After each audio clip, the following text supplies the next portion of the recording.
What is up, everybody? Welcome back to 5 Minute Movie Reviews, the show where we review all your favorite movies in 5 minutes or less. Guys, it's been a couple weeks since my last review, and I'm pretty excited about this one because this is way better than the last movie I reviewed, The Marksman. Check out that review, but The Marksman, the movie, is pretty bad.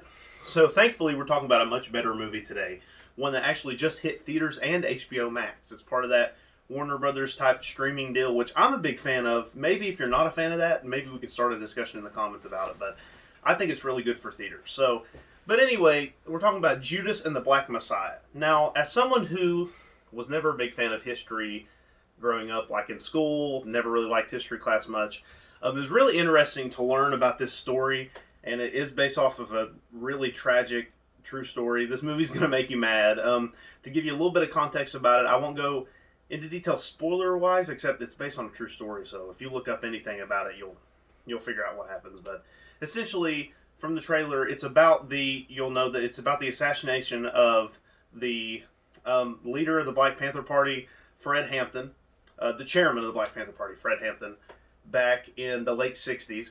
And it's from that perspective, it's his assassination from the perspective of the guy who was ratting on him to the FBI.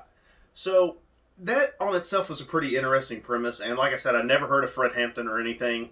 I'm pretty uneducated about that stuff, so seeing this movie unfold, and it's always neat to kind of watch an awesome movie and also get some history out of it, right? And right, like I was saying, this movie's going to make you mad. You quickly grow to really like Fred Hampton over the course of this movie, and yeah, it's pretty infuriating to watch, but that was the intent of the filmmakers, and they succeeded. I got to talk about the performances right off the bat because, holy cow, this is one of the best acted movies that I've seen all year. Maybe the best acted movie I've seen in 2021, which I haven't seen a lot of movies this year, but I feel confident that that's going to stick throughout the rest of the year. Daniel Kaluuya is getting all kinds of Oscar buzz as Fred Hampton, and he should. After this movie, I looked up some videos of Fred Hampton, and he sounds exactly like Fred Hampton. It's pretty uncanny. And like I said, he's getting all kinds of Oscar buzz, so he'll get nominated for Best Supporting Actor, hands down. I don't know if he'll win. He might, but definitely get nominated.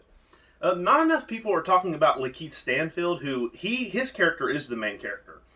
Kind of, we see all this through the eyes of him. He plays Bill O'Neill, who is the Black Panther Party member who is working for the FBI, is an informant, right? So it's told through his eyes, and I think this is his best performance that I've seen of him. Now, if his name doesn't sound familiar, you'd know his face if you saw him. He was in Get Out, Knives Out, all kinds of movies. And this is my favorite performance of his. I think he's amazing. His character writing is fantastic. The character of Bill O'Neill is a really engaging protagonist, even though he does some pretty bad things throughout this movie.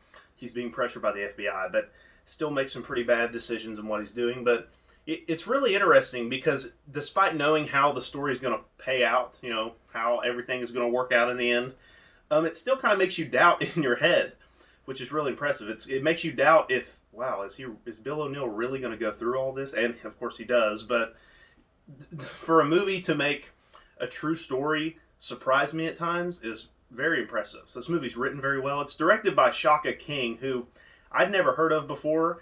I don't want to say if this is her first directorial effort because I really don't know much about her, but she knocked it out of the park.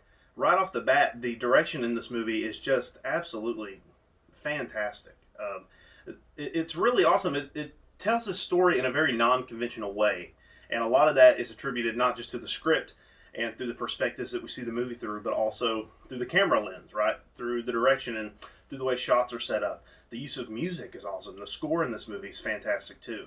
So yeah, guys, I've pretty much been heaping praise on this movie because it is one of the best. It's definitely the best new release I've seen this year.